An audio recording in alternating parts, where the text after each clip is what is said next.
मैं डॉक्टर अभिषेक सिंह आप सभी का स्वागत करता हूं अपने इस यूट्यूब चैनल पर। और आप सभी के लगातार कमेंट आने की वजह से आप सभी के लगातार कमेंट आ रहे हैं कि सर अभी और MCQs वीडियो प्रोवाइड किए जाएं, ऑब्जेक्टिव टाइप वीडियोस प्रोवाइड किए जाएं। तो उसी सीरीज़ में यह सोशल साइकोलॉजी से रिलेटेड वीडियो है और इसमें सोशल साइकोलॉजी यानी समाज मनोविज्ञान से संबंधित कुछ इम्पॉर्टेंट क्वेश्चन को हम यहाँ पर अटेम्प्ट करेंगे।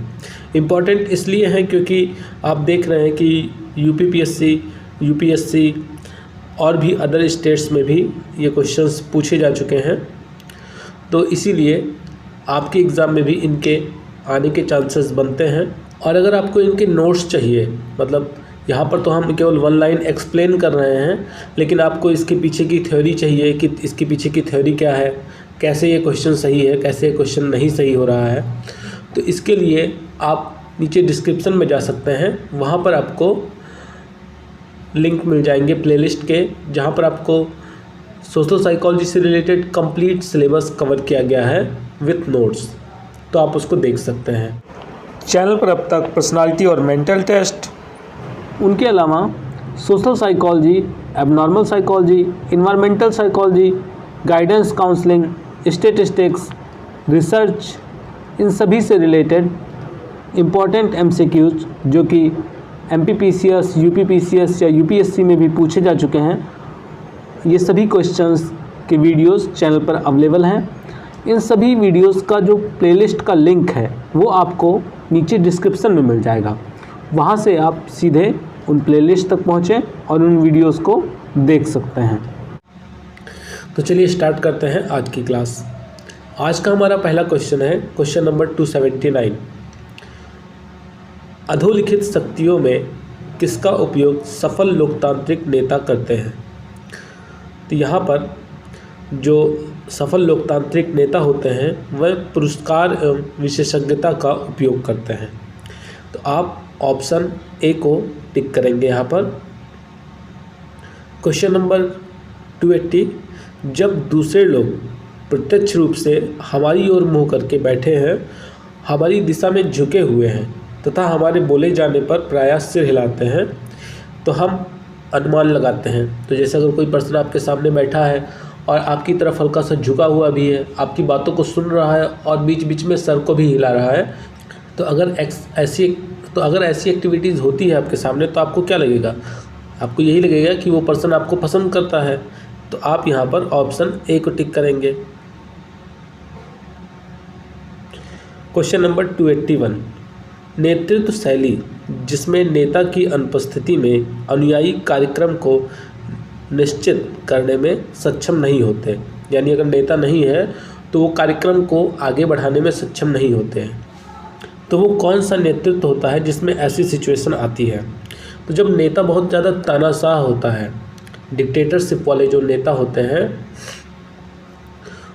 वो अगर नहीं होते हैं तो उनके जो अनुयायी होते हैं वो उनकी अनुपस्थिति में कार्यक्रम को आगे नहीं बढ़ाते हैं, क्योंकि उनको डर रहता है कि अगर कुछ भी गलत हुआ तो फिर नेता उनको छोड़ेगा नहीं। तो इसीलिए आप यहाँ पर ऑप्शन ए को टिक करेंगे। क्वेश्चन नंबर 282, सामाजिक अंतःक्रिया में व्यक्ति की शक्ति का निर्धारण निम्नलिखित में से किसके द्वारा होता है? सामाजिक अंतःक्रिया में जो व्यक्ति की शक्ति होती है उसका निर्धारण डिमांड के द्वारा होता है, मांग के द्वारा होता है। तो आप ऑप्शन बी को यहाँ पर टिक करेंगे। क्वेश्चन नंबर 283, अधोप्रदत्त में से कौन एक समझौता वार्ता की दिशा नहीं है? यहाँ पर पूछा जा रहा है कि कौन सी एक नेगोशिएशन की दिशा नहीं है। तो अगर अहंकार होगा, अहंकार की समस्याओं का होना, अगर किसी दो ग्रुप के बीच में अहंकार है तो वहाँ पर वार्ता हो ही नहीं सकती है। तो आप यहाँ पर ऑप्शन डी को सही टिक करेंगे। क्वेश्चन नंबर 284, अधोप्रदत्त या निम्नलिखित में से कौन एक समता का लक्षण नहीं है? तो यहाँ पर जो अधिक वेतन पाने वाले कर्मचारी अधिक उत्पादनशील होते हैं, यह समता का लक्षण नहीं है। ऐसा नहीं होता है कि जो अधिक वेतन पाते हैं वो हमेशा अधिक प्रोडक्टिव होंगे, ज़्यादा प्रोडक्टिव होंगे, ऐसा नहीं होता है। तो आप ऑप्शन डी को यहाँ पर टिक करेंगे। Question number 286। Question number 285 repeated question था, तो रिपीटेड क्वेश्चंस को हम स्किप कर देंगे। एक्चुअली होता यह है कि जब यहाँ पर बहुत से स्टेट में जो एग्ज़ाम हुए हैं उनको मिक्स करके यहाँ पर क्वेश्चंस दिए गए हैं, तो अलग अलग स्टेट में कई बार सेम क्वेश्चन आ जाते हैं, तो उनको भी यहाँ पर इंक्लूड कर लिया गया है। लेकिन हम उन क्वेश्चंस को स्किप कर देंगे क्योंकि लास्ट वीडियोस में वो चीज़ें कवर हो चुकी हैं। तो हमारा अगला क्वेश्चन, क्वेश्चन नंबर 286। वह व्यवहार जो किसी ऐसी वस्तु में लगे रहने में निहित है जो कि अधिकारी द्वारा आवेशित हो कहलाता है। मतलब आप ऐसे कार्य में लगे हैं जो आपके अधिकारी के द्वारा बताया गया है, तो जाहिर सी बात है कि हम इसको आज्ञा पालन या ओबीडियंस कहेंगे। तो आप ऑप्शन डी को यहाँ पर टिक करेंगे। Question number 287। किसी के अनुपालन में असफल होने पर जो चीज़ संचारक को सामान्यतः शासित लागू करने की योग्यता प्रदान करती है उसे क्या कहते हैं? तो उसे हम शक्ति या पावर कहते हैं। Question number 288। एक और कोई क्या देता है और क्या पाता है तथा दूसरे क्या देते हैं और क्या पाते हैं के बीच संतुलन बनाने की चाह निम्नलिखित में से किस में निहित होती है? तो ये चीज़ आपकी इक्विटी थ्योरी, समता सिद्धांत के अंतर्गत निहित होती है। तो आपका ऑप्शन ए सही हो जाएगा यहाँ पर। Question number 289। वह कौन सा मनोवैज्ञानिक था जिसने सबसे पहले प्रतिघात प्रभाव का वर्णन किया? तो वो थे आपके ब्रह्म। तो आप ऑप्शन सी को टिक करेंगे। अब हम आ जाते हैं सीधा क्वेश्चन 309 पे, क्योंकि इससे पहले के क्वेश्चंस रिपीटेड हैं, मिक्स हैं, वो लास्ट वीडियो में कवर हो चुके हैं। तो हमारा क्वेश्चन नंबर 309 है, निम्नलिखित में से किसमें बहिर्गत सदस्यों आउटलाइंग मेंबर्स के लिए पर्याप्त संतोष नहीं होता है? तो यहाँ पर जो आपका ऑप्शन बी है, चैनिंग श्रृंखला में क्या होता है कि जो बहिर्गत सदस्य होते हैं उनके लिए पर्याप्त संतोष नहीं होता है। तो आप ऑप्शन बी को टिक करेंगे। नेक्स्ट क्वेश्चन, क्वेश्चन नंबर 310 अधोलिखित में से कौन समूह सोच की विशेषता नहीं है? तो आपका ऑप्शन ए ही यहाँ पर सही होगा। समूह के सदस्य स्वयं को अभेद देखना प्रारंभ कर देते हैं या प्रारंभ करते हैं, तो ये सोच समूह सोच की विशेषता नहीं है। तो आप ऑप्शन ए को यहाँ पर सही टिक कर देंगे। क्वेश्चन नंबर 311 किसी सामूहिक विमर्श ग्रुप डिस्कशन में भाग लेने के बाद कुछ समूह सदस्य जिनके विचार भिन्न थे प्रायः अपने उन विचारों को अति की ओर बदल देते हैं जो उनके प्रारंभिक विचारों से कहीं अधिक तीव्र होते हैं। ऐसे परिवर्तन जाने जाते हैं। मतलब यहाँ पर बताया जा रहा है कि अगर आप ग्रुप डिस्कशन में भाग लेने जा रहे हैं या तो ग्रुप डिस्कशन में भाग लेने से पहले, पार्टिसिपेट करने से पहले जो आपकी सोच थी, मान लीजिए आपकी सोच चाइना के प्रति निगेटिव है, तो आपने ग्रुप डिस्कशन में पार्टिसिपेट किया, लेकिन ग्रुप डिस्कशन में पार्टिसिपेट करने के बाद जो आपकी सोच थी वो और ज़्यादा निगेटिव हो गई, एकदम एक्सट्रीम पोजीशन पर पहुंच गई। तो ऐसे परिवर्तन को हम क्या कहते हैं? तो ऐसे परिवर्तन को ग्रुप पोलराइजेशन या समूह ध्रुवीकरण कहते हैं, जिसमें समूह के विचारों से प्रभावित होकर आपकी जो थिंकिंग थी वो और एक्सट्रीम पोजीशन पर पहुंच गई। तो आप ऑप्शन डी को टिक करेंगे। क्वेश्चन नंबर 312 जॉयंस का सिद्धांत सामाजिक सुगमीकरण सोशल फैसिलिटेशन की व्याख्या इस संदर्भ में करता है। तो यहाँ पर दो प्रवृत्तियों के मध्य संघर्ष के संदर्भ में जॉयंस के सिद्धांत की व्याख्या की जाती है। तो आप यहाँ पर ऑप्शन ए को टिक करेंगे। क्वेश्चन नंबर 313 अंतर समूह द्वंद्व का आधार निम्नलिखित में से कौन नहीं है? तो अंतर समूह द्वंद्व का आधार असफल सहकारिता अनसक्सेसफुल कॉपरेशन नहीं होता है। तो आप ऑप्शन सी को यहाँ पर सही टिक करेंगे। क्वेश्चन नंबर 314, निम्नलिखित में से किसमें संपूर्ण कार्य उत्पादन टोटल वर्क आउटपुट व्यक्ति विशेष के कार्य उत्पादन के योग से कम होता है? तो सोशल लॉफिंग में, सामाजिक श्रमावनयन में, या जो संपूर्ण कार्य उत्पादन होता है वो व्यक्ति विशेष के कार्य उत्पादन के योग से कम होता है। तो आप ऑप्शन बी को यहाँ पर टिक करेंगे।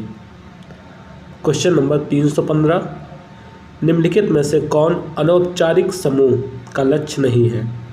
इनफॉर्मल ग्रुप का लक्ष्य नहीं है।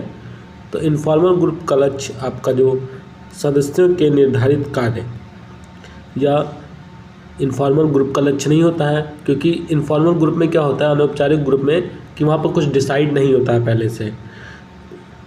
तो इसीलिए आप ऑप्शन सी को यहाँ पर टिक करेंगे। क्वेश्चन नंबर 316, निम्नलिखित शील गुणों में से कौन अनुयायियों को नेता से पृथक नहीं करता है? फॉलोअर्स को लीडर से अलग नहीं करता है। तो जो आपका भागरहिता होता है, असर्टिवनेस होता है, इसमें जो अनुयायी होते हैं वो अपने लीडर से पृथक नहीं होते हैं। तो आप ऑप्शन डी को यहाँ पर टिक करेंगे। क्वेश्चन नंबर 317, प्रयोगशाला में प्रयोज्य दूसरों को हानि पहुँचाने की आज्ञा का पालन क्यों नहीं करते हैं? यह क्वेश्चन भी वैसे रिपीटेड है, बट इसको देख लेते हैं। तो प्रयोगशाला में जो प्रयोज्य होते हैं वह उत्तरदायित्व के अव्यक्त अंतरण, इम्प्लिसिट ट्रांसफ़र के कारण दूसरों को हानि पहुंचाने की आज्ञा का पालन नहीं करते हैं।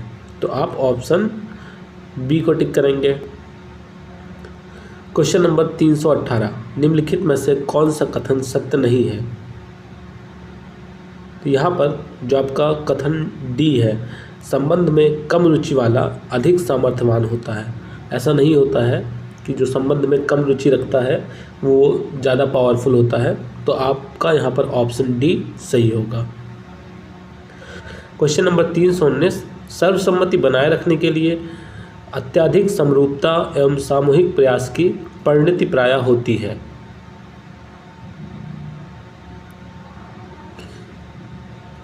तो ये आपकी सामूहिक सोच होती है। आप यहाँ पर ऑप्शन सी को टिक करेंगे।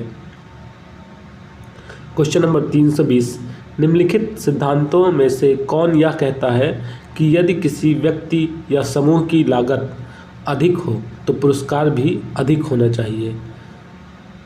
तो ये जो सुखवादिता सिद्धांत है, हेडोनिस्टिक थ्योरी है, वह यह कहती है कि यदि व्यक्ति या समूह की लागत अधिक है तो पुरस्कार भी अधिक होना चाहिए। तो आपका यहाँ पर ऑप्शन डी सही होगा।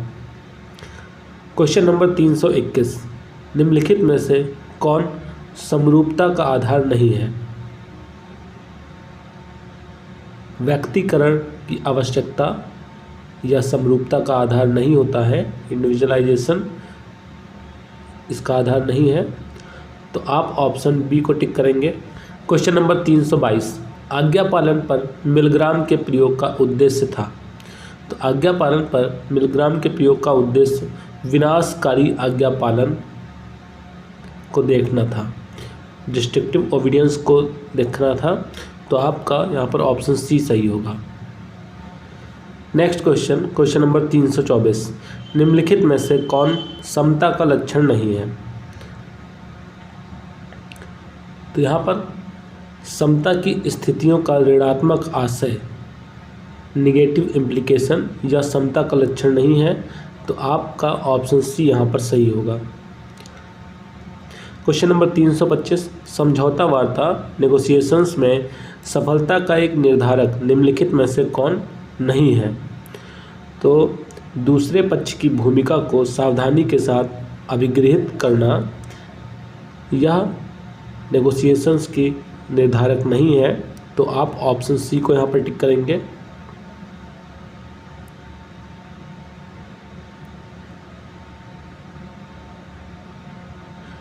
क्वेश्चन नंबर 326, असर्शन और रीज़न का क्वेश्चन है, कथन और कारण का। तो यहाँ पर कथन दिया गया है कि कभी कभी व्यक्ति लेन देन में किसी असहाय व्यक्ति को लाभ पहुँचाने के लिए हानि उठा लेता है। इसका रीज़न बताया गया है क्योंकि सामाजिक दायित्व का मानक जीवन का एक तथ्य है। तो यहाँ पर आपका जो कथन है और कारण है, कारण यहाँ पर ए लिखा हुआ है, इसको आर होना चाहिए। तो कथन एवं कारण दोनों ही सत्य हैं और कारण कथन की व्याख्या भी कर रहा है। तो इसीलिए आपका ऑप्शन डी यहाँ पर सही होगा कि कथन एवं कारण दोनों सत्य हैं और कारण कथन की व्याख्या सही कर रहा है। तो इस वीडियो में इतना ही। अगर आपको अभी और MCQs क्वेश्चंस चाहिए तो आप नीचे कमेंट बॉक्स में कमेंट करें, हम नेक्स्ट वीडियो में भी MCQs क्वेश्चंस को प्रोवाइड करेंगे। मिलते हैं नेक्स्ट वीडियो में, तब तक के लिए धन्यवाद।